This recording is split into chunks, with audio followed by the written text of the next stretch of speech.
नमस्कार। मेरा नाम शशि पादा है। सबने तो पहले मैं इंटरनेशनल डोगरा सोसाइटी की धन्यवाद करना चाहनी हाँ जिन्हें मैं तुंदे कन्नै गलबात करने का मौका दिता। अपने बारे च दसां तो मेरा जन्म जम्मू च होया। जम्मू च गै पढ़ाई हुई तो जम्मू च गै ब्याह होया। इस करियै जम्मू कन्नै ते मेरियां बहुत सारियां यादां जुड़ी दियां न। मेरे माता पिता का नाम पंडित परशुराम शास्त्री ते विष्णु देवी हा। साढ़े घर का माहौल बिल्कुल सांस्कृतिक हा। किताबां हियां, मेरे ब्रदर गाना गाते है, प्रकाश शर्मा और ते मैं म्यूजिक का माहौल रहा है। इस करिए किताबां ते म्यूजिक मेरे रग रग च रचदा हा। जदों बड़े निक्के है तो जम्मू दियां जिन्नियां निक्कियां निक्कियां खेडां होंदियां हां, कुड़ियां खेडदियां ही, अस खेडदे नराते रखते है, कान सखियां बनते है, तवी नहाउन जाते है, राड़े खेडते है, बावे जाते है, मंदिरें जाते है, पोरखू जाते है। ये सबने जगह असें बड़े बड़े चाऽ कन्नै जाते हैं और माता पिता असें जरूर लेइयै जंदे और दसदे है कि ये सारे त्यौहार न, सारे मंदिर न, इत्थे जाओ तो अस जंदे। बैसाखी दा मेले जरूर जाते हैं अस। इ'यां बड़ियां यादां मेरे कन्नै जुड़ी दियां। फिर मैं क्योंकि घर का माहौल ये लिया हा, मैं बचपन च गै रेडियो स्टेशन जाना शुरू किया।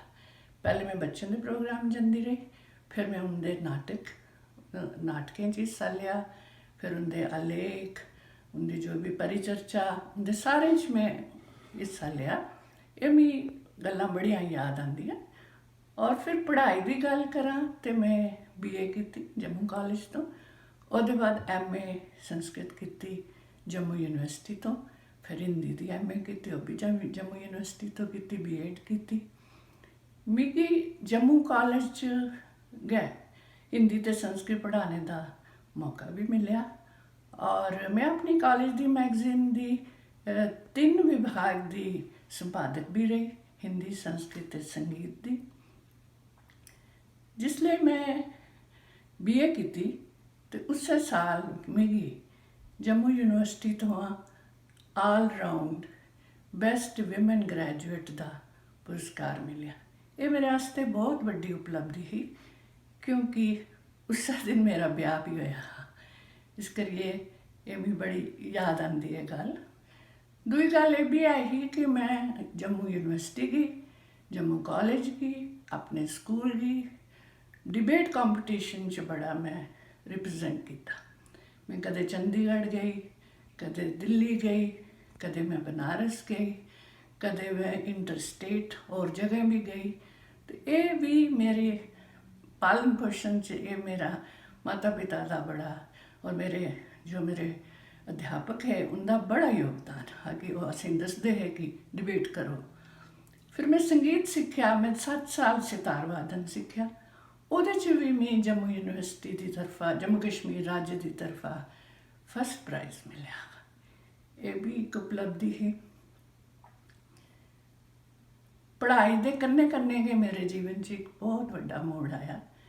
मेरी शादी एक सैनिक अधिकारी करनी हुई है, जनरल केशव पादा मेरे पति न।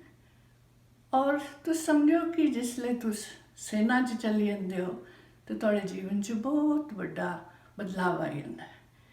मेरा रोन सोन खान पीन सब कुछ सेना आंगन गै होई आ।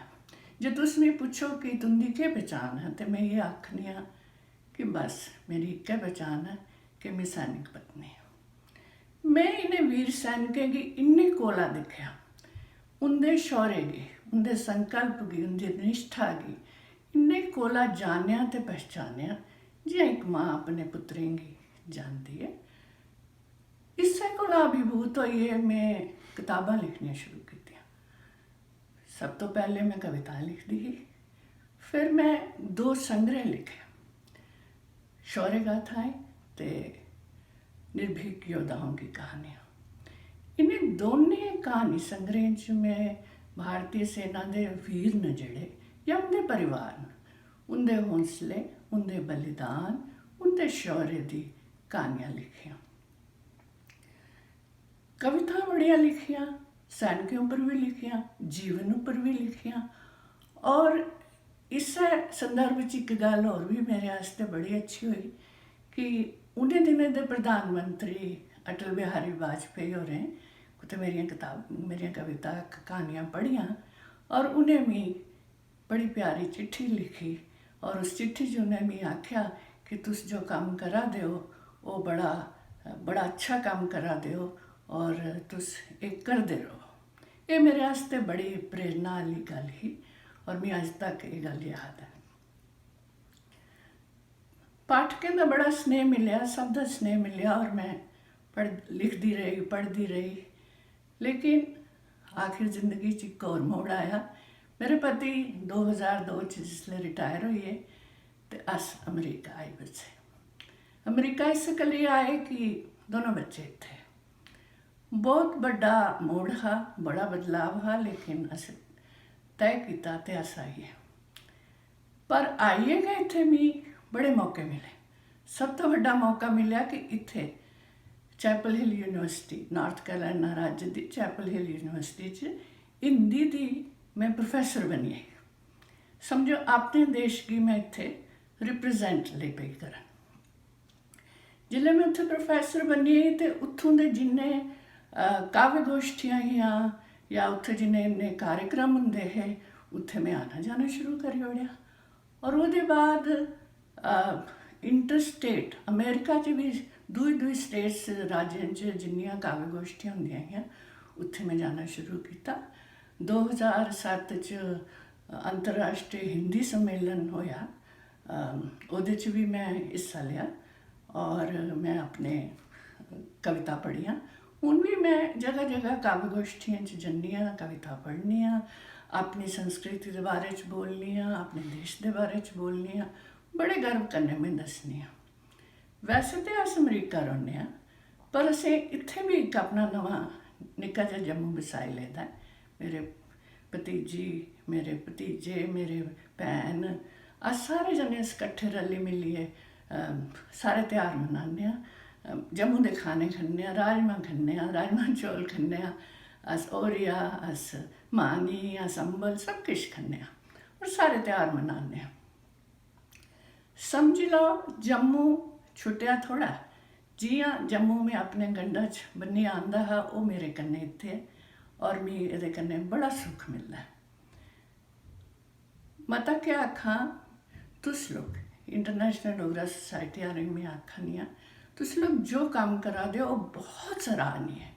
क्योंकि इस करिए तुहाड़े जो दसदे हो तुस ओहदे कन्नै नवीं पीढ़ी अपना इतिहास गी जानती है, पहचानती है, अपने रीति रिवाज जानती है और उन्हें पता चलता है कि अस साढ़ियां जड़ां केह् न, अस कोह्दे कन्नै बिलोंग करने आं। और ये बहुत बड़ी गल तुस करा दे हो, मैं तुसें बड़ी बड़ी मुबारकबाद दिन्नी आं और तुसें ये साधुवाद करिए आखनी आं कि ये कम्म बधांदे रहो, ये करते रहो और अपने जम्मू का नाम रोशन करो। नमस्ते।